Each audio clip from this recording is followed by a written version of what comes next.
Hello प्यारे student, आपका अपने चैनल में स्वागत। आज हम आपके लिए पुनः कक्षा 10वीं विषय सामाजिक विज्ञान सेट डी नंबर अभ्यास प्रश्न पत्र 2023 का रियल क्वेश्चन पेपर लेकर आ चुके हैं। जो आपका प्री बोर्ड एग्ज़ाम हो रहा है, स्कूल के द्वारा पेपर आपको प्रोवाइड करा दिया गया है, उन सभी का आंसर हमारे पास पेपर पहुंच चुका है। तो आप लोग इस पेपर को अच्छी तरह से तैयारी करना और आप लोगों को इस वीडियो पर सभी प्रश्नों का आंसर प्रवाहित कराएंगे हम। तो फटाफट आप लोगों को वीडियो को लाइक करना है और चैनल को सब्सक्राइब कर लेना है। ठीक है, यहाँ पर आप लोग देख सकते हैं समय 3 घंटे और 75 पूर्णांक। ठीक है, आपका पेपर रहेगा और हमने सेट सी भी बनाकर वीडियो अपलोड कर दिया है। आप लोग चैनल में जाकर वहाँ पर देख सकते हैं और इसका सभी आंसर प्रवाहित भी करा दिया है। तो आप लोग वहाँ जाइए और ज़रूर देखिएगा। ठीक है, तो आगे की ओर बढ़ते हैं और सेट डी की बात करें यहाँ पर, तो आपको पेपर को सॉल्व करने से पहले निर्देश ज़रूर पढ़ना है, इसके बाद ही पेपर को हल करना है। यहाँ पर आगे की ओर बढ़ते हैं। यहाँ पर देख सकते हैं पहला है प्रश्न 1, सही विकल्प चुनकर लिखिए। तो इसका पहला है बांधवगढ़ राष्ट्रीय उद्यान कहाँ स्थित है। तो यहाँ पर आपका राइट आंसर हो जाएगा दोस्तों उमरिया। ठीक है, इसके बाद आपका अगला है सरदार सरोवर बांध किस नदी पर बना है। तो यहाँ पर आपका राइट आंसर हो जाएगा दोस्तों, क्या होगा, नर्मदा नदी पर। ठीक है, अगला है निम्न में कौन सी रबी की फसल नहीं है। तो यहाँ पर आपका राइट आंसर हो जाएगा दोस्तों चना। ठीक है, अगला है भारत में रेलवे का प्रारंभ कब से माना जाता है। तो यहाँ पर आपका राइट आंसर हो जाएगा दोस्तों 1853 नंबर सही है। ठीक है, अगला है आपका आंखों में पट्टी बांधे और तराजू लिए हुए महिला किस का प्रतीक चिन्ह है। तो यहाँ पर आपका राइट आंसर हो जाएगा दोस्तों न्याय। ठीक है, इसके बाद आपका अगला दिया रहेगा दोस्तों, यहाँ पर आप लोग देख सकते हैं महात्मा गांधी ने सवारमाली आश्रम की स्थापना कब की। तो यहाँ पर आपका राइट आंसर हो गया दोस्तों 1916। ठीक है, इसके बाद आपका अगला दिया रहेगा दोस्तों प्रश्न नंबर 2। ठीक, रिक्त स्थानों की पूर्ति कीजिए। ठीक है, तो यहाँ पर आपको देखना है पहला औसत आय को डैश डैश भी कहा जाता है। तो यहाँ पर आपका राइट आंसर हो जाएगा दोस्तों, देख सकते हैं कुल आय कहा जाता है। ठीक है, इसके बाद आपका अगला दिया है यहाँ पर महात्मा गांधी 1915 में भारत लौटे, इसके पहले डैश डैश में थे। तो यहाँ पर आपका राइट आंसर हो जाएगा दोस्तों दक्षिण अफ्रीका में। ठीक है, इसके बाद आपका अगला है औद्योगिक क्रांति सबसे पहले यूरोप के डैश डैश देश में हुई। तो यहाँ पर आपका राइट आंसर हो जाएगा दोस्तों इंग्लैंड। ठीक है, इसके बाद आपका अगला है बेल्जियम डैश डैश महाद्वीप का एक छोटा सा देश है।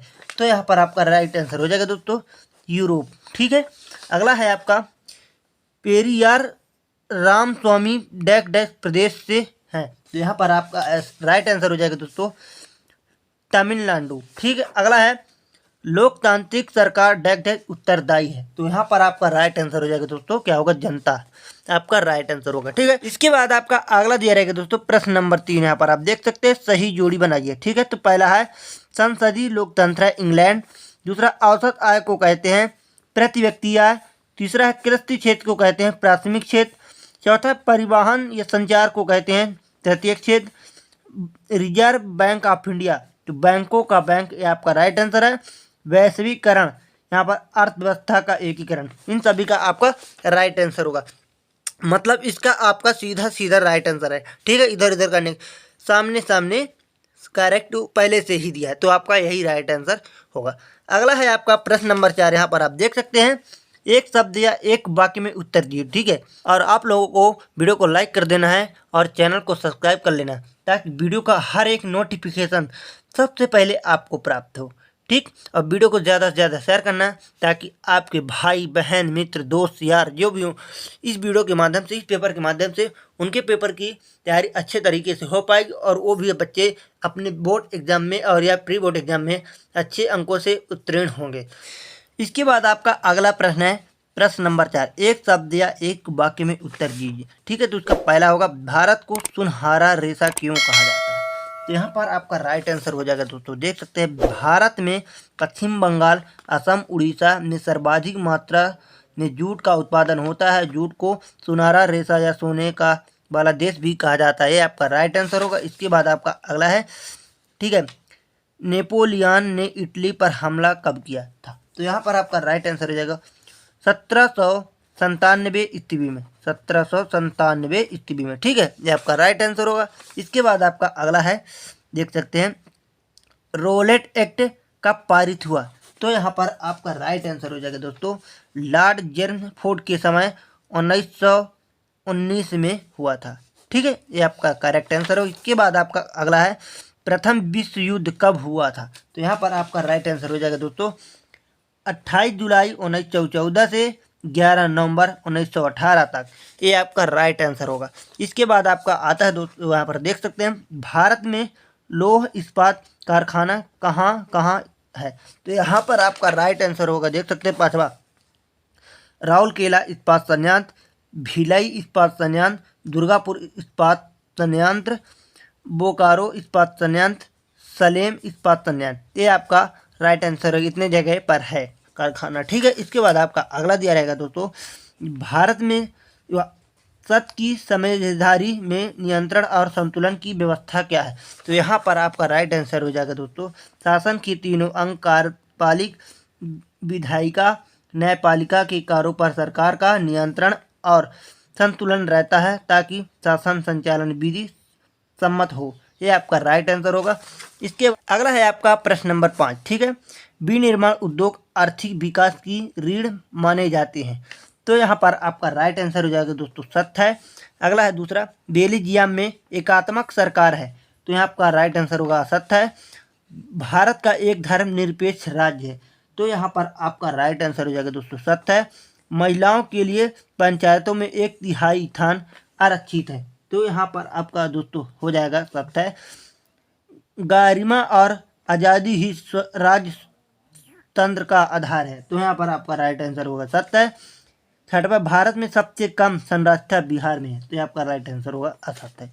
ठीक है, और यहाँ पर आप लोग देख सकते हैं कि यहाँ प्रश्न पहले का उत्तर, ये दूसरे का उत्तर, यहाँ पर आपका तीसरा, यहाँ पर आपका रहेगा चौथा, और इसी तरह यहाँ पर आपका दिया रहेगा पाँचवें का आंसर। ठीक है, इसके बाद आपका आगे की ओर बढ़ते हैं, यहाँ पर देख सकते हैं।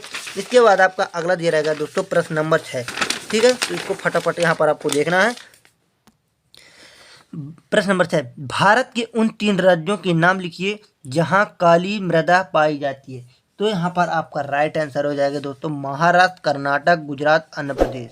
ठीक है, ये आपका राइट आंसर होगा। इसका 8वें का भी यहाँ पर आपका राइट आंसर दिया होगा। ठीक है, 6वें का अगला है 7वां, बगार क्या है लिखिए।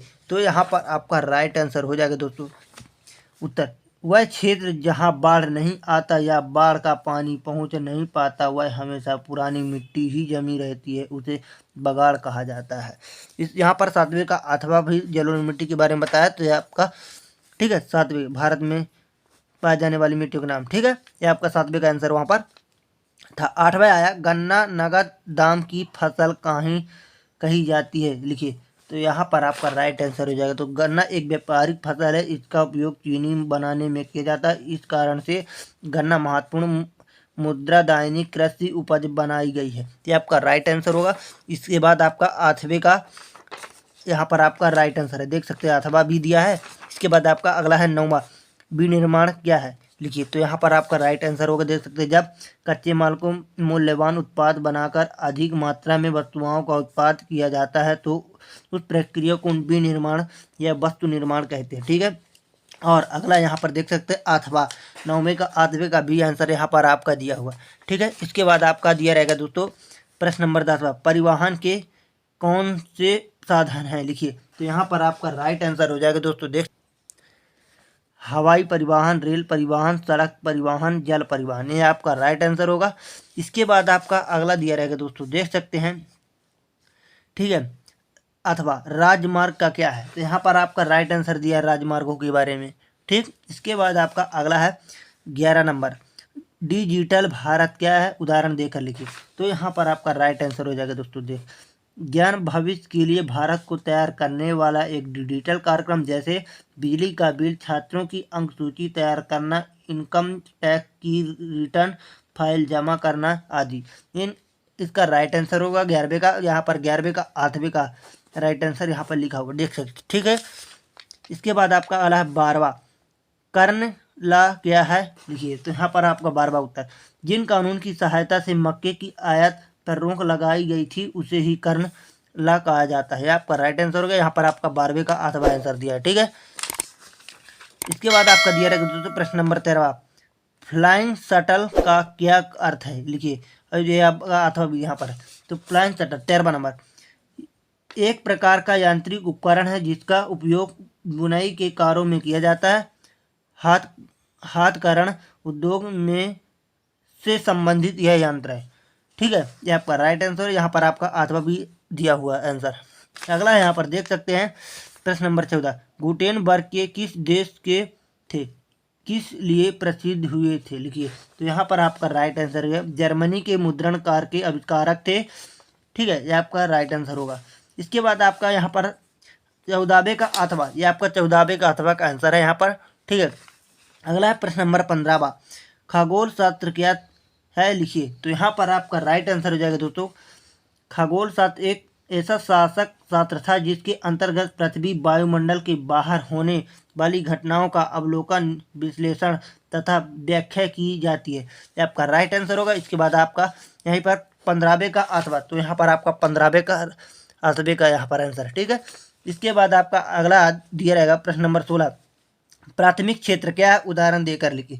तो यहाँ पर आप देख सकते हैं प्राथमिक क्षेत्र अर्थव्यवस्था का वह क्षेत्र जो प्राकृतिक संसाधनों का सीधा उपयोग करता है, जैसे कृषि, वानिकी, मछली पकड़ना, ठीक है। इन आपका राइट आंसर होगा। इसके बाद आपका 16वें का अथवा का यहाँ इस प्रश्न का आंसर होगा 16वां का अथवा, यहाँ पर आप देख सकते हैं अथवा का आंसर, ठीक है। यह आपका अथवा का आंसर होगा। इसके बाद आपका अगला दिया रहेगा दोस्तों, देख सकते हैं इधर आपका प्रश्न नंबर 17वां, वैश्वीकरण का छोटा उत्पादों पर क्या प्रभाव पड़ा, लिखिए। तो इसका राइट आंसर हो जाएगा दोस्तों, देख सकते हैं यहाँ पर आपका पूरा वैश्वीकरण का छोटे उत्पाद पर बुरा प्रभाव पड़ा, ठीक है। आपका राइट आंसर होगा।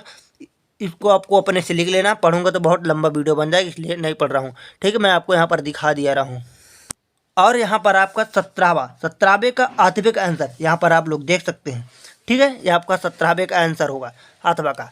इसके बाद आपका अगला है प्रश्न नंबर 18वां, वन जीव संरक्षण अधिनियम 1972 क्या है, लिखिए। तो यहाँ पर आप देख सकते हैं वन जीव नियम, तो यह 18वें का आंसर होगा यहाँ पर आपका पूरा यहाँ से लेकर यहाँ तक का, ठीक। और इसके बाद यहाँ से 8वां शुरू हो जाता है, ठीक। तो 8वें का आंसर यहाँ तक हो गया आप, और 8वें का इसी तरह से आगे बढ़ता हुआ आंसर यहाँ पर देख सकते हैं। यहाँ तक आप कंप्लीट कीजिए, इसके बाद यहाँ से पूरा आ जाएगा शुरू से, मतलब यहाँ तक का आपका 8वां होगा, ठीक है। 18वें का 8वां, ठीक है। इसके बाद आपका दिया रहेगा दोस्तों प्रश्न नंबर 19, संघवाद क्या है, इसकी विशेषताएं लिखिए। तो यहाँ पर आप देख सकते हैं संघवाद।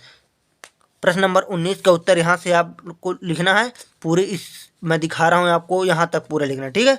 पूरा यहाँ तक आपको एंड तक लिख देना है, ठीक। इसके बाद आपका 19 का 8वां दिया रहेगा, ठीक है। तो इसका आंसर होगा यहाँ पर आप, तो फिर यहाँ से हो जाएगा आपका 19 का 8वां, ठीक है। तो यहाँ तक आपको लिख लेना है। इसके बाद आपका अगला है, तो मैं आपको पहले क्लियर दिखा दे रहा हूँ, ठीक है, कि आपको समझ में आ जाए। तो यहाँ तक होगा, ठीक। इसके बाद आपका दिया रहेगा दोस्तों प्रश्न नंबर 20, केंद्रीय बैंक क्या है, इसके प्रमुख कार्यों को लिखिए, ठीक है। तो यहाँ पर आप देख सकते हैं केंद्रीय बैंक के बारे में। तो यहाँ पर आपका प्रश्न नंबर 20 का आंसर दिया हुआ है, ठीक। तो यहाँ से आपको यहाँ तक लिख लेना केंद्रीय बैंक के बारे में। इसके उसका 8वां है यहाँ पर 20 नंबर का 8वां, मुद्रा क्या है। तो यहाँ पर आपको मुद्रा के बारे में यहाँ से यहाँ तक का आंसर आपको पहले लिखना है, यहाँ से यहाँ तक है और बता रहा हूँ। 8वें का आंसर यहाँ तक आपको लिखने के बाद यहाँ से आपको फिर से लिखना है, ठीक है। यहाँ से आपका यहाँ तक आप लोग देख सकते हैं पूरे यहाँ तक का आपका राइट आंसर होगा, ठीक है। यहाँ से लेकर यहाँ तक का, ठीक। इसके बाद आपका अगला दिया रहेगा दोस्तों, देख सकते हैं प्रश्न नंबर 21, सविनय अवज्ञा आंदोलन क्या है, लिखिए। तो यहाँ पर आपको आंसर प्रोवाइड करा रहा हूँ, देख सकते हैं प्रश्न नंबर 21, ठीक है। तो यहाँ से आपका यहाँ तक राइट आंसर होगा, ठीक है। यहाँ से यहाँ तक आपको लिख लेना, तो आपको क्रमबद्ध देखते जाना ताकि आपको परेशानी ना हो। ये आप देख सकते हैं, ठीक है। आपका पूरा राइट आंसर यहीं तक होगा। और इधर भी दिया हुआ है, यहाँ पर देख सकते हैं, यहाँ तक आपका पूरा लिख लेना है, ठीक है, यहाँ से यहाँ तक। इसके बाद आपका अगला दिया रहेगा 8वां, साइमन कमीशन क्या है। तो यहाँ पर आपका राइट आंसर हो जाएगा दोस्तों, देख सकते हैं 8वां। तो यहाँ से आपका फिर शुरू होगा, तो यहाँ पर आपका राइट आंसर यहाँ तक होगा साइमन के बारे में। ठीक है, आपका पूरा आंसर यहाँ पर दिया है, तो देख लो फटाफट। इसके बाद आपका अगला प्रश्न दिया रहेगा 22, प्रश्न नंबर 22, लोकतंत्र में राजनीतिक दलों की क्या भूमिका होती है। तो यहाँ पर आप देख सकते हैं लोकतंत्र के बारे में, तो इसका आंसर हम आपको बता रहे हैं। तो यहाँ से आपका देख सकते हैं प्रश्न नंबर 22 का आंसर होगा ये पूरा यहाँ तक। ठीक है, आपका राइट आंसर होगा। ठीक, और इसके बाद आपका भी दिया रहेगा इधर, यहाँ तक लिखने के बाद 22 नंबर का उत्तर यहाँ से भी आपको शुरू करना है। ठीक, यहाँ से यहाँ तक होगा पूरा, ये आपको पहले यहाँ तक तो लिख ही लेना है यहाँ तक। ठीक है, यहाँ से यहाँ तक 22 नंबर का, इसके बाद यहाँ से आपको यहाँ तक भी लिखना है। फिर इसके बाद आपका दिया रहेगा प्रश्न नंबर उसी का 8वां, तो यहाँ से आपका हो जाएगा यहाँ से लेकर यहाँ तक का 8वां पूरा राइट आंसर होगा। ठीक, अगला है 23 नंबर, भारत के मानचित्र में निम्नलिखित में को दर्शाइए। पहला, गैस पाइपलाइन, मुंबई, हवाई मालजाई खंड, खेतड़ी। ठीक है, इसका 8वां है, भारत के मानचित्र में निम्न प्रमुख उपज उत्पादक क्षेत्र को दर्शाइए। ठीक है, तो यहाँ पर गाय है, अजमेर है, देवर है, हजारीबाग है। तो इनका आंसर आपको स्वयं से ढूंढकर लिखना है। ठीक, आशा करता हूँ कि यह पूरा वीडियो आपको अच्छी तरह से समझ में आ चुका होगा। पूरा पेपर आप लोग अच्छी तरह से समझ लिए होंगे। और आप लोगों को इस तरह वीडियो को देखने के लिए चैनल को सब्सक्राइब कर लेना, ताकि वीडियो का हर एक नोटिफिकेशन सबसे पहले आपको प्राप्त हो। तब तक के लिए मिलते हैं अगले वीडियो पर। जय हिंद, वंदे मातरम।